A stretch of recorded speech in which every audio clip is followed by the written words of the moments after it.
POCSO ಕಾನೂನು ಅತ್ಯಂತ ಗಂಭೀರವಾದಂಥ ಒಂದು ಕಾನೂನನ್ನ ಈ ನಾಡಿಗೆ ದೇಶಕ್ಕೆ ತಂದಿದ್ದಾರೆ. ಆದರೆ ಒಬ್ಬಳು ಹೆಣ್ಣುಮಗಳು ಬೇರೆ ಬೇರೆಯ ಸಮಸ್ಯೆಗಳನ್ನು ಇಟ್ಕೊಂಡು ಬಗೆಹರಿಸಬೇಕು ಅಂತ ಹೇಳಿ ನಮ್ಮ ಮನೆಗೆ ಬಂದಾಗ ನಮ್ಮ ತಂದೆಯವ್ರ ಮೇಲೆ ಈ ರೀತಿಯಂಥ ಒಂದು ದುರುದ್ದೇಶದ ಈ ಒಂದು ಕಾನೂನಡಿಯಲ್ಲಿ ಕಂಪ್ಲೇಂಟ್ ಕೊಟ್ಟು ಇಷ್ಟೊಂದು ನಮಗೆ ಮುಜುಗರ ಮಾಡಿದದ್ದು ಅತ್ಯಂತ ನಮ್ಮ ಇಡೀ ಕುಟುಂಬಕ್ಕೆ ನೋವಾಗಿದೆ, ನಮ್ಮ ಕಾರ್ಯಕರ್ತರಿಗೆ ನೋವಾಗಿದೆ.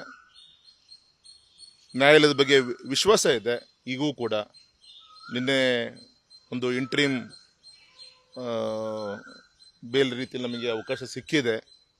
ಆದರೆ ಬರುವಂಥ ದಿನದಲ್ಲಿ ಸತ್ಯಾಸತ್ಯತೆಯನ್ನು ಕಾನೂನು ಅಡಿಯಲ್ಲಿ ನ್ಯಾಯಾಲಯಕ್ಕೆ ಮನವರಿಕೆ ಮಾಡುವಂಥ ಕೆಲಸವನ್ನು ನಮ್ಮ ವಕೀಲರುಗಳು ಮಾಡ್ತಾರೆ. ವಿಶ್ವಾಸ ಇದೆ ಈ ಒಂದು ಸುಳ್ಳು ಆರೋಪ, ಈ ಕಳಂಕವನ್ನು ನಮ್ಮ ಕುಟುಂಬದಲ್ಲಿ ತರುವಂಥ ಮುಖಾಂತರ ಒಂದು ರಾಜಕೀಯವಾಗಿ ಮಣಿಸ್ಬೋದು ಅಂಥೇಳಿ ಹಿಂದೂ ಕೂಡ ಅನೇಕ ಈ ರೀತಿಯಂಥ ಪ್ರಕರಣಗಳು ನಡೆದು ನ್ಯಾಯಾಲಯ ನಮ್ಮ ನ್ಯಾಯವನ್ನು ಕೊಟ್ಟಿದೆ. ಇವು ಕೂಡ ವಿಶ್ವಾಸ ಇದೆ ಈ ಸುಳ್ಳು ಆರೋಪದಿಂದ ನಾವು ನಮ್ಮ ತಂದೆ ಮುಕ್ತವಾಗಿ ಬರ್ತಾರೆ ಅಂತ ಒಂದು ವಿಶ್ವಾಸ ಕೂಡ ಇದೆ.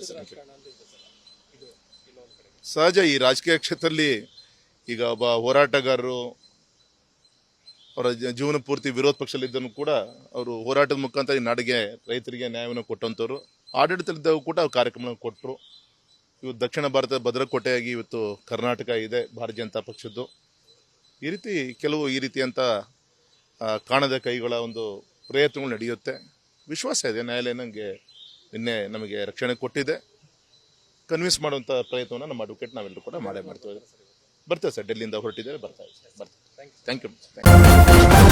ನ್ಯೂಸ್ ಫಸ್ಟ್ ನಿರ್ಭೀತಿಯಿಂದ ನಿಮ್ಮ ಪರವಾಗಿ.